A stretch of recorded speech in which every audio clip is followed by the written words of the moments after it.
Saludos, mi queridísima y siempre bien ponderada gente de Terra. Aquí su rememorador favorito Virgilio de Sirene para darles la bienvenida y comentarles en persona que mis colegas de este canal, Sala de Archivo número 3, tienen mi visto bueno para resubir las grabaciones de mis sesiones de lectura en vivo. Quienes quieran participar en ellas están cordialmente invitados. En la descripción del video encontrarán los enlaces a todas mis plataformas, incluyendo mi Patreon, donde estarán estos mismos capítulos, pero editados / mejorados, por si les interesa el dato. Disfruten del show.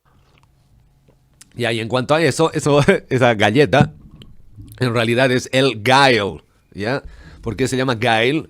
Porque es un colchón inflable, ya que lo tengo ahí. A ver, creo que puedo... A ver, ahí se ve un poco mejor. Bueno, pero eso, es un colchón inflable.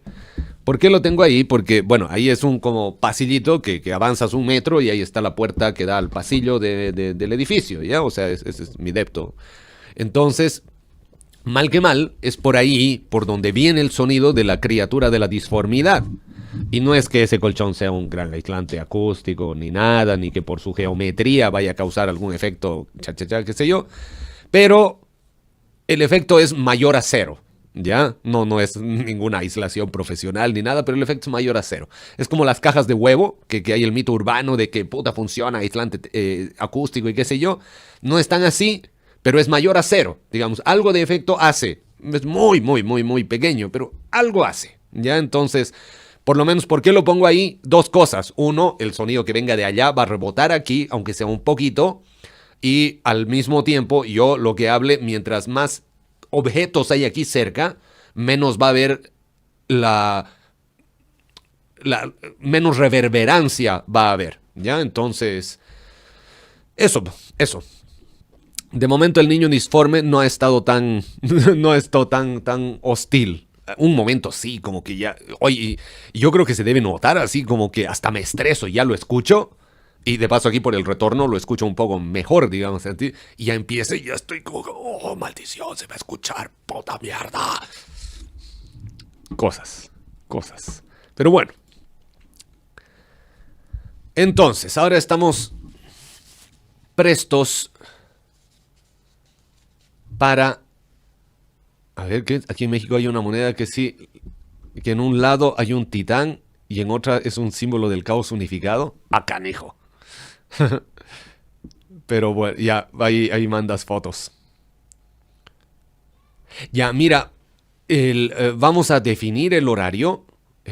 Porque hoy fue un poco improvisado. Fue, oye, ¿quién está en el server así? ¿Podemos hacer unas pruebas? Sí, funciona, démosle.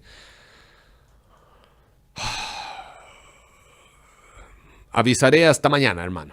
Ahí déjame de organizarme porque igual yo quería empezar un poco antes, o sea, como anteayer, y veremos cómo va a ser.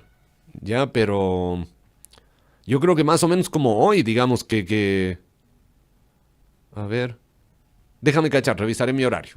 Pero de momento leamos. Ya, entonces procedamos con... Ay, putos niños. Ya. Procedamos con el capítulo 1. Preparativos para la guerra. Gordia. Gordia, 4. Año 200 de la Gran Cruzada del Emperador. El llamamiento del primarca sorprendió al hermano redentor Nemiel en la base avanzada del 7º capítulo en las estribaciones de Uldaran, a tan solo 20 kilómetros al sur de la capital planetaria. Faltaban 2 horas para el alba y los hermanos de batalla del capítulo estaban completando el último control de sus armas y su equipo. Los últimos supervivientes de las maltrechas y violentas divisiones gordianas habían interrumpido por fin su larga y amarga retirada y habían decidido resistir entre las empinadas colinas gris acero. Los ángeles oscuros presentían que esta sería la última batalla de una campaña que ya había durado meses para someter a aquel obstinado mundo. La noche en aquellas llanuras azotadas por el viento había sido de una actividad frenética. El día anterior, el 7º capítulo había recorrido 200 kilómetros hostigando a la retaguardia gordiana y tenía poco tiempo para prepararse para asaltar las posiciones fortificadas enemigas.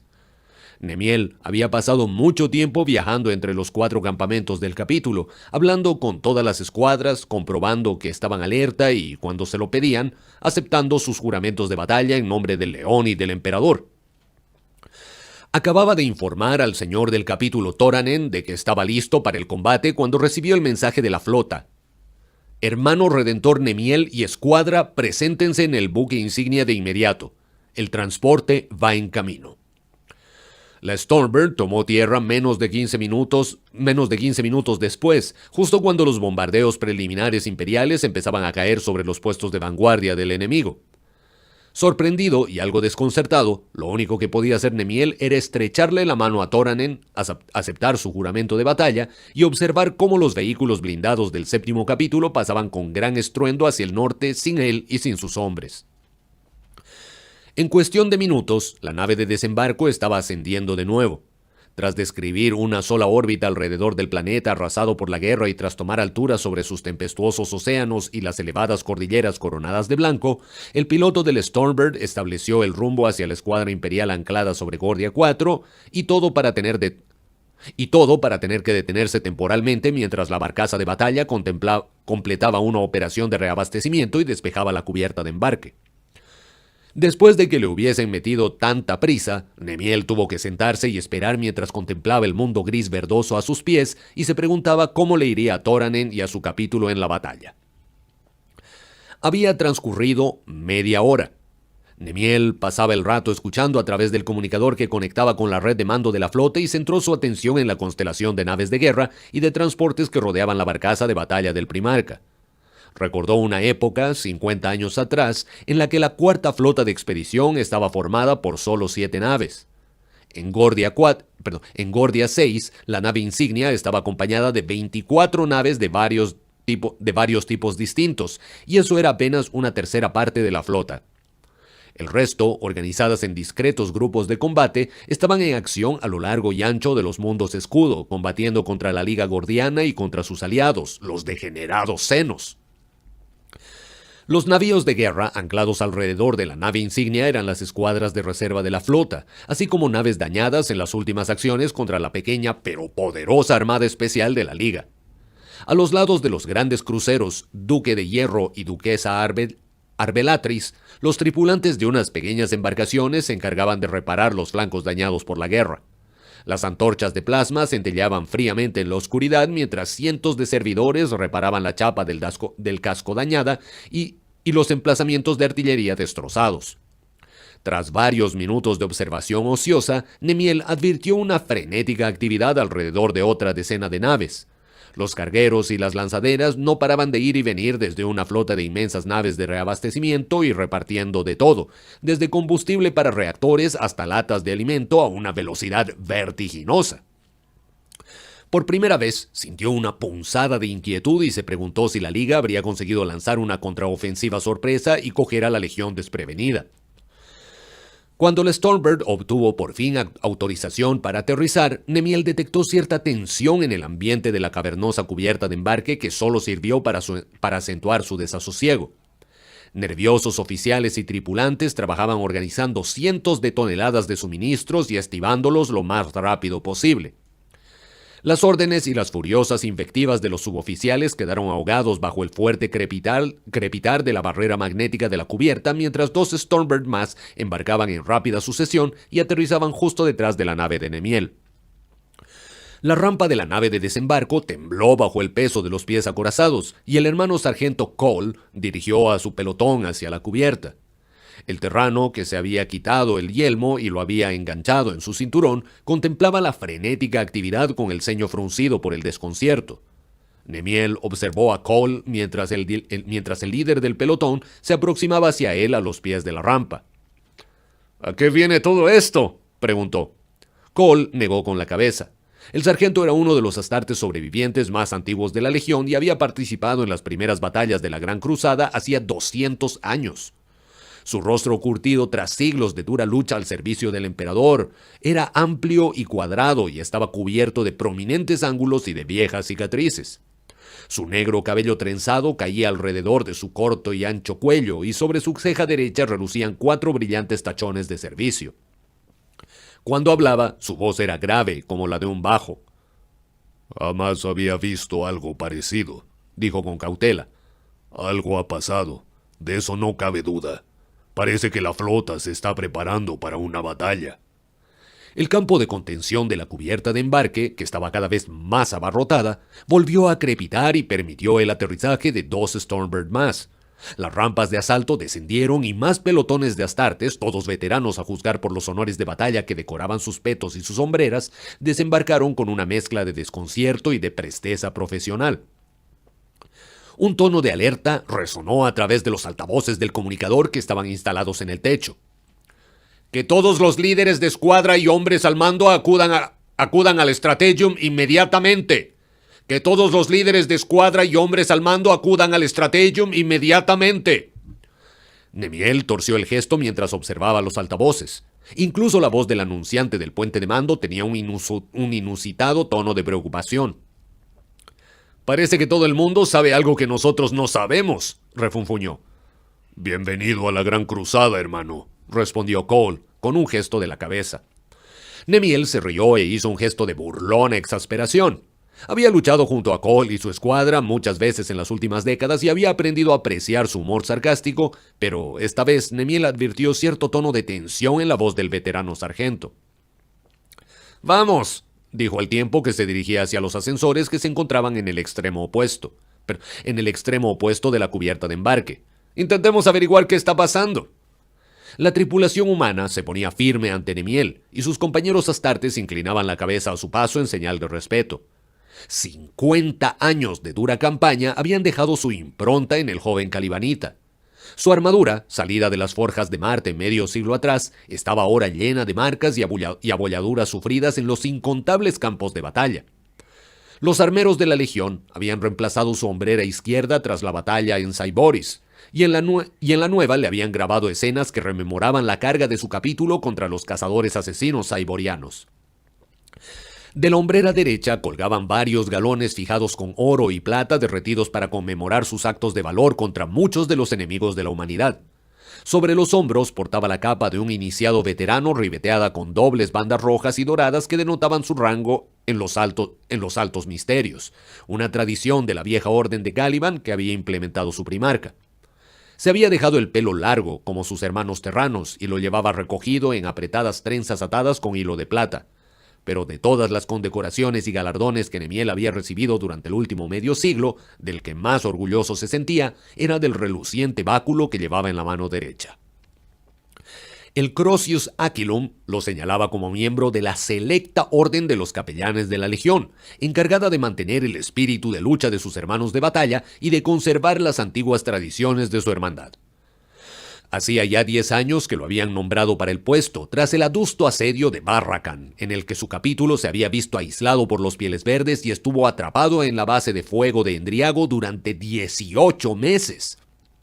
Al final, tuvieron que defenderse de los ataques alienígenas con los puños y con trozos de acero afilado obtenidos de los restos de una fortificación bombardeada. Pero a pesar de todo, Nemiel nunca flaqueó. Luchó contra los Pieles Verdes sin descanso y exhortó a sus hermanos a realizar nobles actos de rebeldía a pesar de las escasas probabilidades de éxito. Con la rodilla destrozada tras recibir el hachazo de un piel verde, el calibanita agarró a la bestia por uno de sus colmillos y la pateó hasta la muerte por puro resentimiento. Cuando consiguieron atravesar la última línea de defensa, Nemiel se mantuvo firme frente a un inmenso paladín alienígena y se batió en un épico duelo que proporcionó tiempo al capítulo para lanzar un contraataque que consiguió acabar con la última de las fuerzas enemigas. Al día siguiente, cuando los guerreros aliviados consiguieron abrirse camino en la base de fuego, Nemiel permaneció en las murallas y celebró la victoria con el resto de sus hermanos. Tardó varios minutos en advertir las palmaditas sobre sus hombros y su espalda, y entonces se dio cuenta de que el resto del capítulo no estaba celebrando la victoria, estaba aclamándolo a él. Poco después, todos votaron con unanimidad para que ocupase el lugar del hermano redentor Barthiel, caído durante las horas más aciagas del asedio. Una década después, todo aquello todavía le resultaba algo irreal. ¿Él, un dechado de los ideales de la Legión? Desde su punto de vista, lo único que había pasado es que estaba demasiado enfadado y era demasiado cabezota como para dejar que una panda de asquerosos pieles verdes se saliese con la suya. A solas, solía levantar el báculo y negar con la cabeza con incredulidad, como si perteneciese a otra persona. Esto debería haber sido de Sahariel, se había dicho a menudo a sí mismo. Él era el idealista, el verdadero creyente. Yo solo quería ser un caballero. No pasaba ni un solo mes en el que no se preguntase qué estaría haciendo su primo en Caliban y se arrepentía de no haberse despedido en Sarosh. La partida de Luther y del resto había sido repentina, y en aquel momento Nemiel había dado por hecho, como todos los demás, que pronto regresarían con la flota. Pero Johnson jamás volvió a hablar con ellos. Pero Johnson jamás volvió a hablar de ellos. Ni siquiera leía ya los partes regulares enviados desde Caliban y relegó esa tarea a sus subordinados. Luther y los demás parecían haber sido totalmente desterrados de la mente del primarca y, conforme los años se convirtieron en décadas, los rumores y las especulaciones empezaron a circular entre las filas. Algunos opinaban que Johnson y Luther habían discutido sobre el desastre que estuvo a punto de suceder en Sarosh, sobre viejos celos y sobre estúpidas enemistades que empezaban a surgir. Otros especulaban con la idea de que Luther y el resto tenían parte de responsabilidad por haber permitido que los Saroshi hubiesen conseguido introducir la bomba en la razón invencible, lo que en ocasiones levantaba acalorados debates entre las facciones terranas y calibanitas de la Legión. El primarca Johnson no se pronunció acerca de los rumores y con el tiempo fueron quedando en el olvido. Ya nadie hablaba de los muchos exiliados. Solo se los mencionaba en las lecciones de los nuevos iniciados a modos de ejemplo de que, una vez que alguien cae en desgracia, para Lionel Johnson lo hace para siempre. Debería escribirle una carta a Sahariel, pensó distraídamente. Había empezado varias a lo largo de los años que habían transcurrido, pero acababa posponiéndolo cada vez que el capítulo se preparaba para desplegarse en un nuevo conflicto. Después empezó su tutela como capellán, lo que le ocupaba todo el tiempo que no estaba luchando o entrenando para la batalla y, sin darse cuenta, el tiempo había ido pasando. Decidió volver a intentarlo en cuanto hubiesen conseguido controlar la crisis en curso. Nemiel pensó que, fuera cual fuese el problema, Johnson y la Cuarta Flota ya estarían manos a la obra. Fin de sección.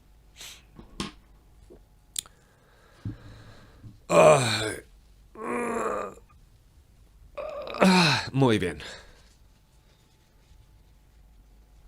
A ver, un tachón de hierro es 10 años de servicio, de plata es 50 y de oro 100. Mir.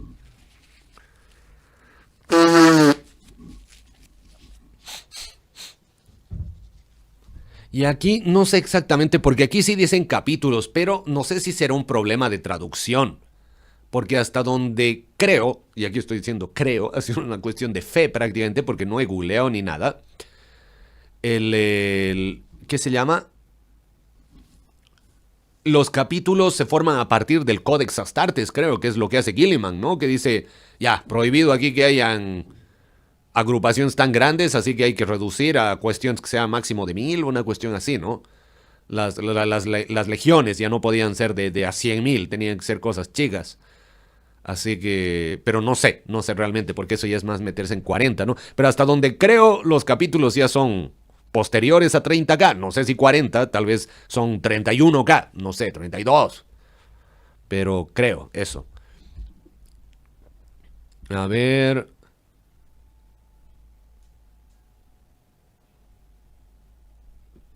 Y... No, ojo, estamos en la sesión 2, pero porque he finalizado la transmisión en el otro. Hemos leído el prólogo en el anterior y en este estamos leyendo el capítulo 1, como tal. Del capellán Nemiel, cacha.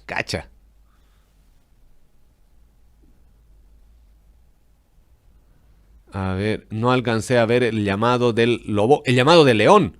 Ah, ya. Pero no te preocupes. Porque, a ver, puedo subir 80 capítulos por día. Yo creo que hasta pasado mañana ya va a estar. Y en todo caso, lo que habría que saber de ese es interesante. Y yo creo que hay material para uno un poco reflexionar sobre ciertas cosas. Pero básicamente, ¿qué había que recordar de ahí? Que hay un compa, el prota, digamos, del relato, es un weón pensante, así que yo considero bacán. Y básicamente están yendo a dominar un planeta, hacerlo acatar y qué sé yo.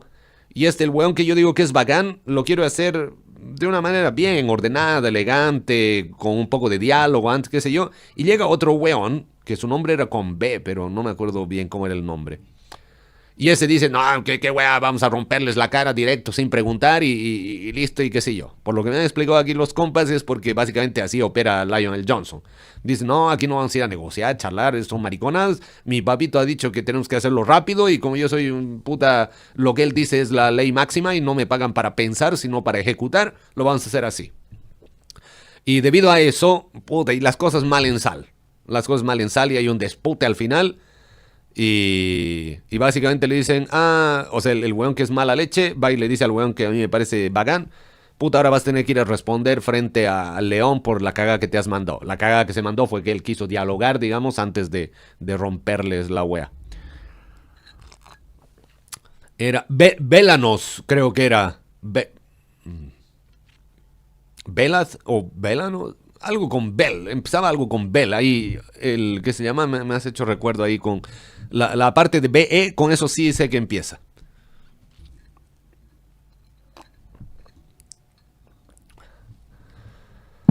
Muy bien. Entonces, a ver, ahí el gato y Aligren nos están explicando. Los capítulos eran divisiones en las legiones, en Calt, los capítulos eran de 10.000 en 40K son 1.000.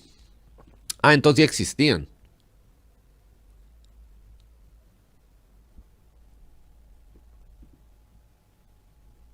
Ya.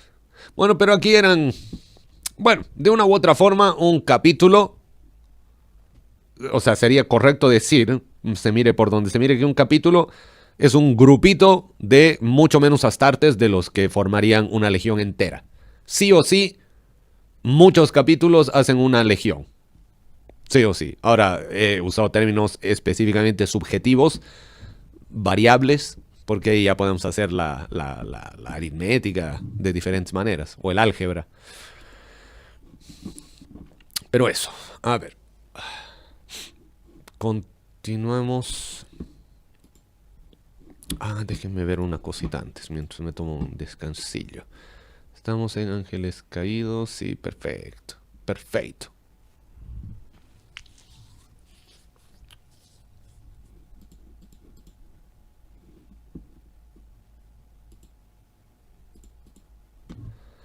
Ya, continuemos.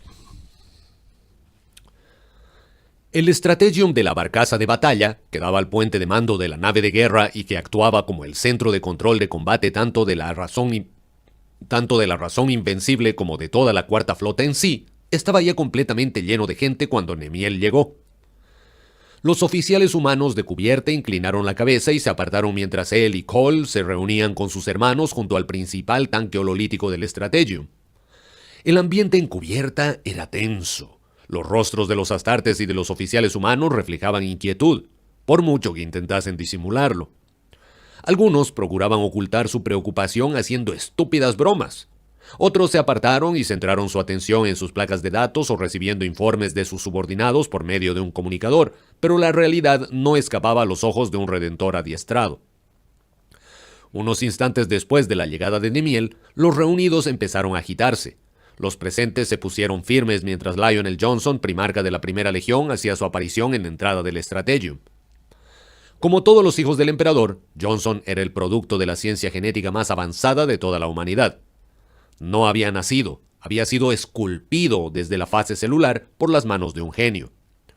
El brillante cabello color dorado le caía en gruesos rizos sobre los anchos hombros y su piel era suave y pálida como el alabastro. Sus ojos verdes absorbían la luz y parecían brillar desde el interior como esmeraldas pulidas. Su mirada era penetrante e intensa como un láser. Normalmente, Johnson prefería vestir una sencilla túnica blanca atada con un cinturón de cadenas de oro que acentuaba su imponente presencia física. Sin embargo, esta vez iba preparado para la guerra, envuelto en la intrincada servoarmadura que le había regalado el mismísimo emperador. En las placas curvas de ceramita se habían grabado unas recargadas volutas de oro que enmarcaban la representación de distintas escenas del distante Caliban. En el peto podía verse una vívida estampa de un Johnson más joven luchando contra un aterrador león calibanita. La espalda del monstruo estaba arqueada y las arpas se revolvían con furia hacia el cielo mientras los poderosos brazos del primarca lo agarraban por el cuello con la intención de partírselo. En la cadera, Johnson portaba la espada de Lion, una gloriosa hoja forjada en tierra por los maestros armeros del propio emperador. Una pesada capa verde esmeralda caía sobre la espalda del primarca, que avanzaba solemnemente como un ángel vengador. Con la llegada de Johnson, la cubierta quedó en silencio. Nemiel observó cómo las expresiones de los hombres y de los astartes cambiaban al ver al primarca. Incluso ahora, después de haber luchado junto a él durante tantas décadas, el calibanita se sentía intimidado en presencia del león. En numerosas ocasiones había comentado con Cole y con los demás que era algo bueno que el emperador hubiese librado a la raza humana de las supersticiones religiosas. De no ser así, habría resultado demasiado fácil mirar a los primarcas y adorarlos como si fueran dioses. Johnson, sin embargo, parecía completamente ajeno al efecto que causaba en sus subordinados, o tal vez estuviese tan acostumbrado a ello que lo aceptaba como un hecho fundamental, como la luz o la gravedad. Saludó a los oficiales de alto rango y a los viejos veteranos como Cole con sombrías inclinaciones de cabeza antes de colocarse junto al proyector hololítico circular del Strategium. Johnson introdujo un cristal de datos en la ranura del proyector. Se detuvo apenas unos instantes para poner en orden sus pensamientos y empezó a hablar. «Bien hallados, hermanos», les saludó Johnson. Su voz, normalmente melódica, sonaba apagada, como la de alguien que acaba de recibir un terrible golpe. «Siento haberos hecho abandonar vuestras funciones, pero esta mañana hemos recibido nefastas noticias del emperador». El león hizo una pausa y miró a los ojos a los oficiales y a los astartes que tenía más cerca y continuó.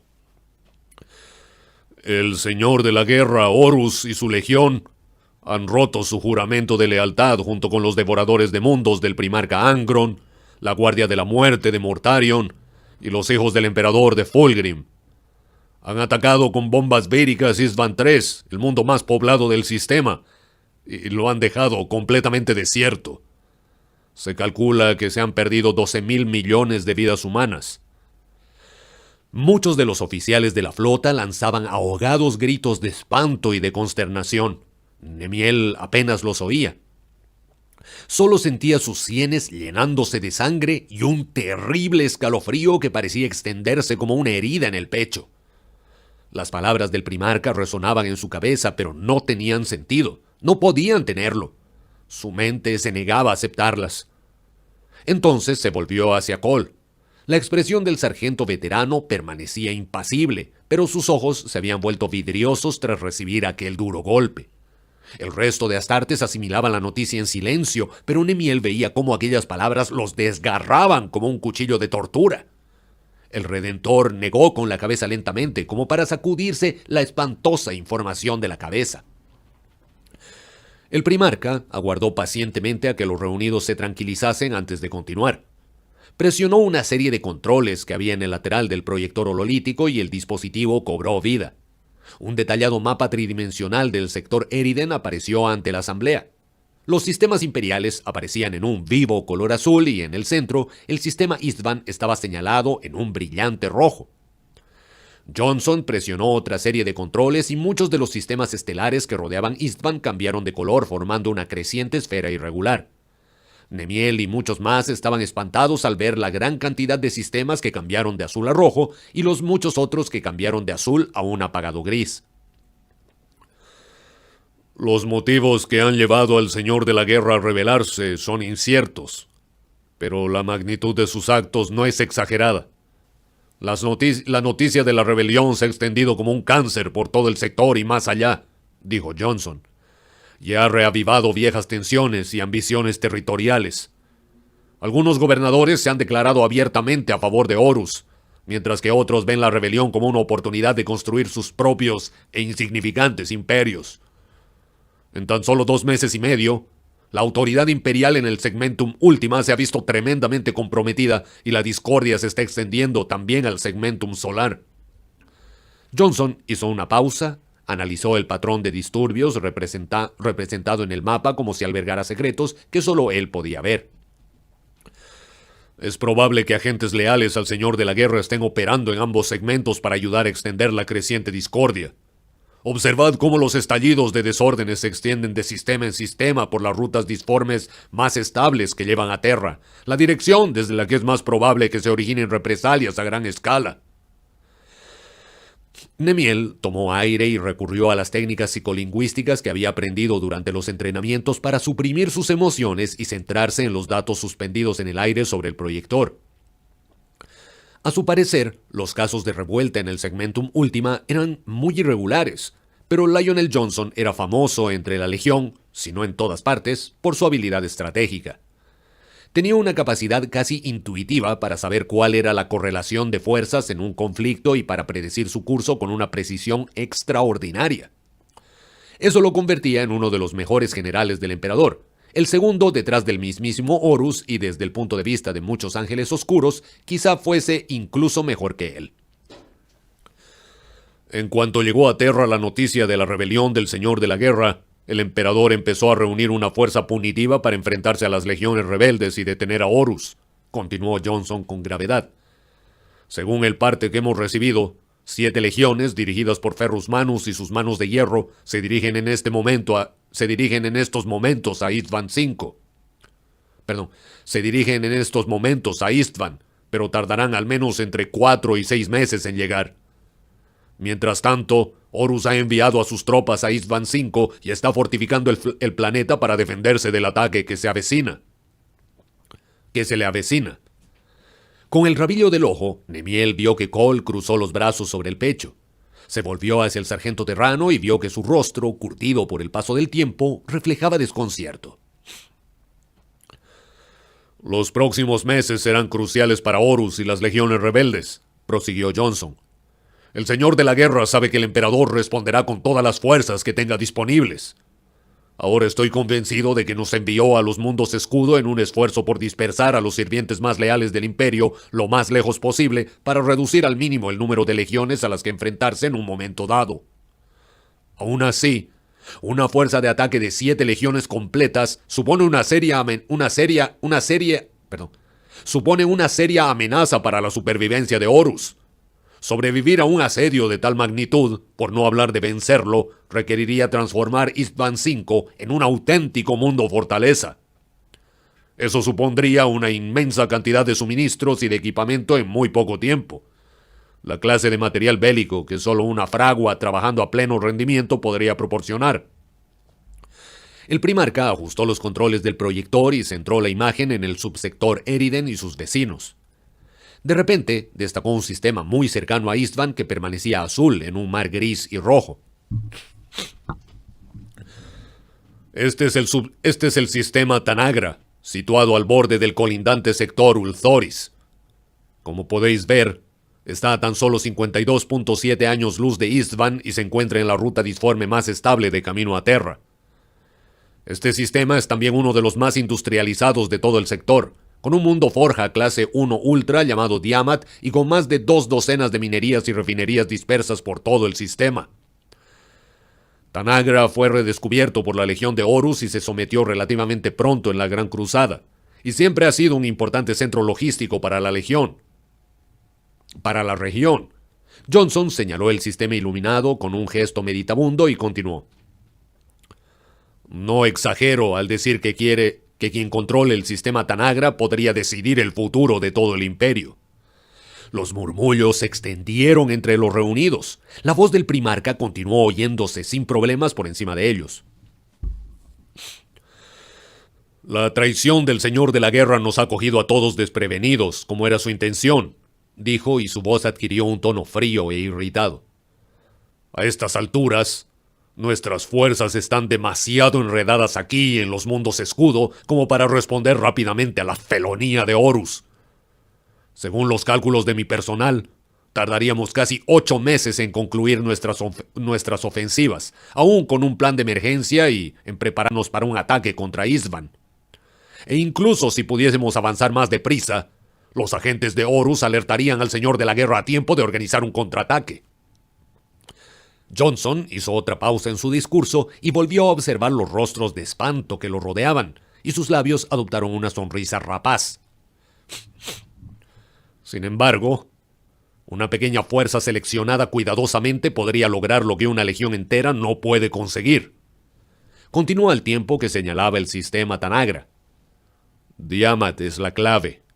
Si conseguimos mantener su riqueza industrial lejos de las manos de Horus, sus legiones y él estarían acabados. Los murmullos entre los reunidos pasaron a convertirse en una creciente agitación. De repente, Nemiel comprendió la actividad frenética que tenía ocupada la mayoría de la flota y la citación del primarca. Él era uno de los elegidos, junto a los demás astartes que se encontraban a bordo. De repente, sintió que un intenso orgullo le inundaba el pecho, y al mirar a su alrededor, vio que muchos de sus hermanos estaban sintiendo lo mismo. Johnson alzó su guantelete para pedir silencio. Como muchos de vosotros ya sabéis, he dado órdenes que un buen número de nuestras escuadras de reserva se reabastezcan y se preparen para partir inmediatamente. También he hecho llamar a 200 veteranos de los capítulos que se encontraban en el mundo a nuestros pies, todos los que he considerado que podíamos permitirnos enviar. Como sabéis, la campaña de los mundos escudo está en un momento crítico. Llevamos luchando contra los gordianos y contra sus degenerados aliados senos desde hace meses, y esta es nuestra mejor oportunidad de aplastar esa alianza de una vez por todas. Mi personal más experimentado será trasladado a bordo del gran crucero Diezmador dentro de 1 hora y se quedará atrás para terminar las operaciones aquí, en los mundos escudo, lo antes posible. Dirigiré la expedición a Diamat personalmente, con un grupo de batalla de 15 naves de guerra. Viajaremos ligeros. Dejaremos a los buques más lentos y a las naves de abastecimiento atrás, y confío en que podamos reabastecernos cuando lleguemos a Tanagra. Nuestro navegante cree que si las actuales condiciones disformes continúan, llegaremos a Diamat en 2 meses. Johnson se cruzó de brazos y observó a los oficiales de la flota. Una cosa más. Para la flota, y de hecho para el resto de la legión, la Razón Invencible y las naves del grupo de batalla se están retirando para ser reparadas en Carnassus. Llevaremos unas cuantas naves dañadas con nosotros para no levantar sospechas. Es fundamental mantener la misión en secreto. Seguramente Horus haya enviado agentes a la región para vigilarnos, y no deben sospechar en ningún momento hacia dónde nos dirigimos realmente hasta que sea demasiado tarde para que pueda hacer algo al respecto. ¿Está claro? Los oficiales asintieron con unanimidad. Nemiel y los astartes no dijeron nada. No cabía duda de que seguirían las instrucciones. El primarca asintió de manera cortante. El grupo de batalla llevará anclas y partirá hacia el punto de salto del sistema dentro de 10 horas y 45 minutos. Todas las reparaciones y los reabastecimientos en curso deberán estar completados a esa hora sin excepciones. Johnson dirigió su atención de nuevo hacia el proyector hololítico. Calculo que a estas alturas el Señor de la Guerra habrá enviado una flota de asalto a Diamat para empezar a saquear los suministros que necesitan, dijo. Cuando lleguemos al sistema Tanagra, dentro de 8 semanas, deberemos estar totalmente preparados para la lucha. Fin de capítulo.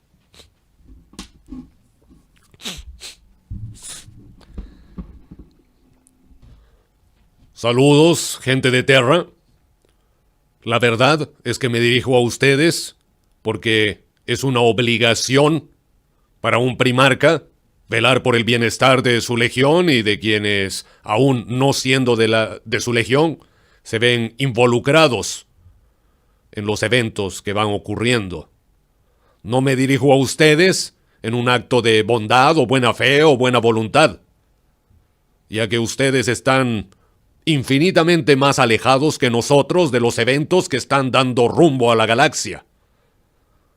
Ustedes no tienen relevancia alguna en la traición de mi hermano Horus, y no deberían estar involucrados ni en la estrategia que se desarrolla para hacerle frente Ni siquiera deberían escuchar la planeación que tenemos para abordar este problema.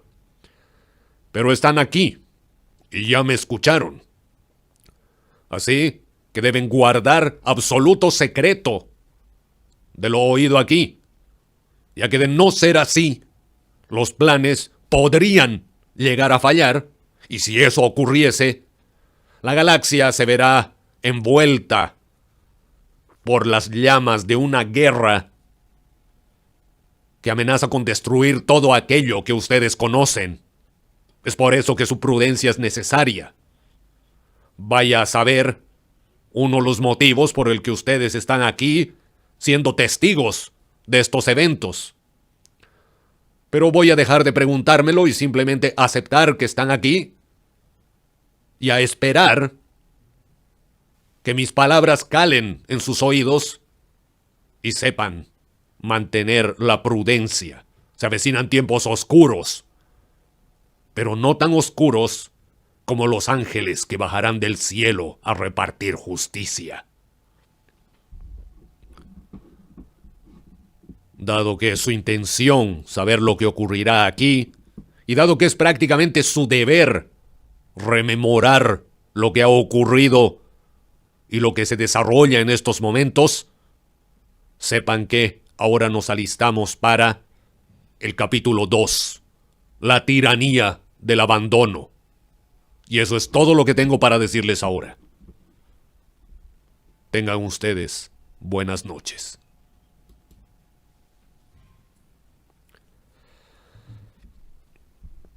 Aquí yo no quiero decir nada, pero creo que fue mucho más simpática la sapeadita de mi buen amigo Luther. Bueno, y en realidad decía yo no quiero decir nada, pero sí quería decirlo. O sea, ¿para qué vamos a estar con weas, no? O sea, ya no vamos a pisarnos la manguera entre bomberos. Pero bueno.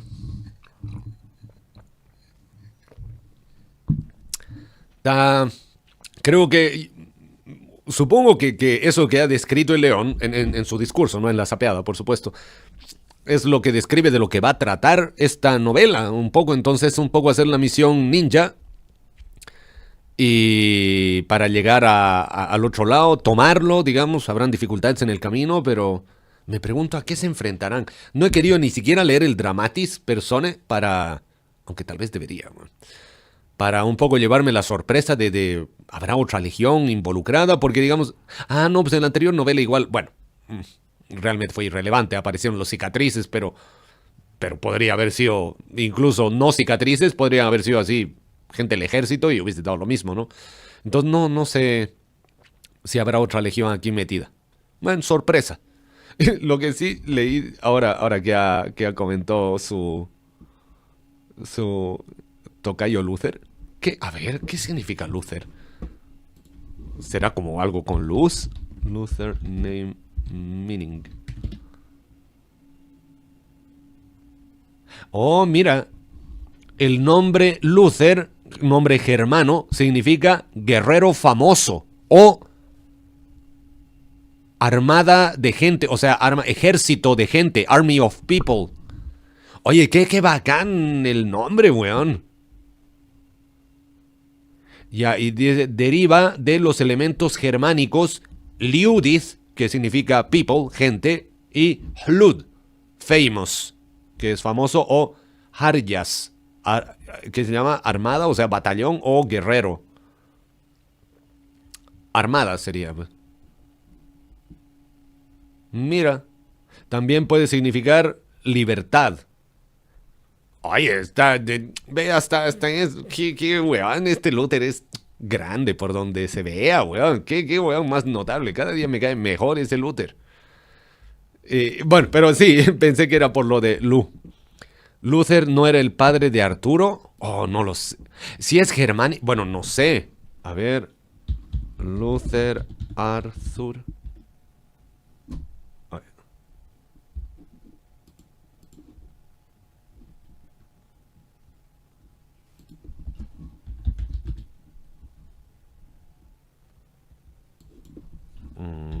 King Arthur Father.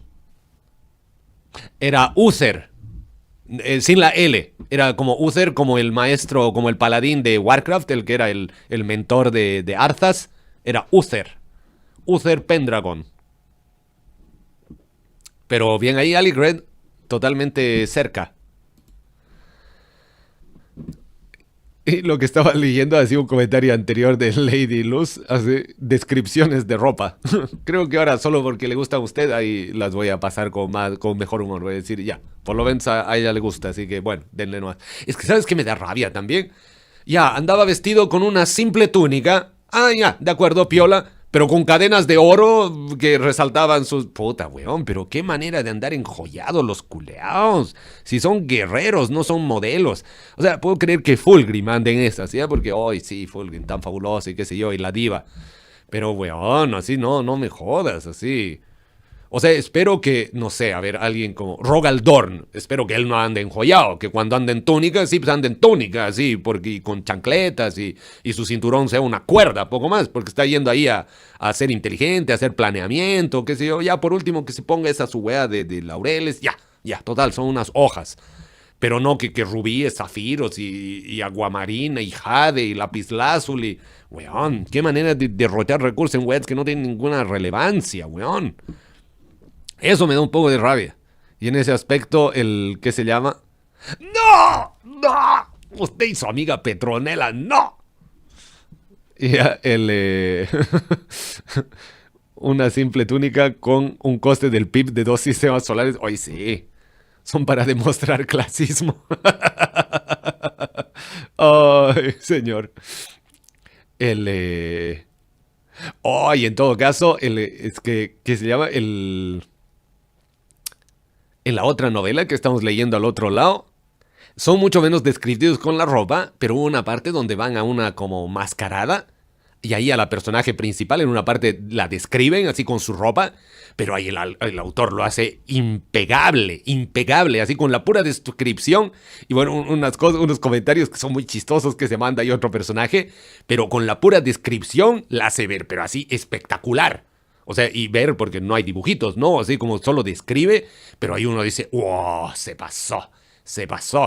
Ya, pero ahí, notable. Entonces, eso, pues. Yo entonces, yo no estoy en contra de la ropa, solo que aquí, esas descripciones de Primarga, lo que les digo, es lo que dicen ustedes también así, ropa para demostrar clasismo y con tanto lujo así. Porque todos andan como con túnicas y joyas y cadenas y oro y plata y rubíes y que no sé qué. Entonces, no sé. Petronela, ícono de la moda. A ver, pero... Bueno, la verdad es que ya no me acuerdo. Me acuerdo que andaba con un vestido, pero... Ah, y creo, si mal no recuerdo, llamaba a una doñita para que la vista, ¿no? O no. Porque yo me acuerdo que creo que he renegado de eso también. Así que no te puedes vestir sola o era para que seleccione su ropa. Pero algo así me estoy acordando, weón. Algo así pasaba y yo todavía dije, ay, la culea no puede hacer sus weas sola, así tienen que molestar a la otra doñita. Pero algo así me estoy empezando a acordar, voy a tener que revivir eso. Ay, señor. El... Llegaba con un vestido cuajado de rubíes, perlas y diamantes. No. Yo en ese aspecto creo que me quedo con los, ¿qué se llama? Los de la Guardia de la Muerte. Así, eso sí andaban, como digo, con Ishida, marginal fashion, así. Ah, es ropa, sí, ya. Andaba con un saco de papas encima. Ay, pero bueno, en fin. Ya, pues entonces, con eso estamos con la sesión de hoy. Hemos leído el prólogo y capítulo 1. Eso implica que, a ver, vamos a ver en qué porcentaje nos quedamos. 12%. Y si no estoy mal, creo que en esta cuestión deberíamos tener 10 sesiones. 1, 2, 3, 4, 5, 6, 7, 8, 9. Sí, 10 sesiones. Entonces en 2 semanas aprox vamos a terminar de leer esto. O tal vez un poquito más. Porque, a ver, hoy hemos leído 33. Claro, y he calculado aquí sesiones un poco más largas. Bueno, veremos qué pasa. Tampoco es que tengamos apuro. Y así más bien, bueno, si tardamos un poquito más, me da me da margen y tiempo para ir avanzando así con poner al día el canal y toda la cuestión. Y eso, así que con eso estamos. Pero bueno, lo importante es que mientras a usted le guste toda la indumentaria y ropajes y cuestiones, estará bien. Las próximas veces que me toque leer acerca de ropas y joyas, le pondré así un toque más fashionista para que quede más elegante la cuestión. Solo por usted.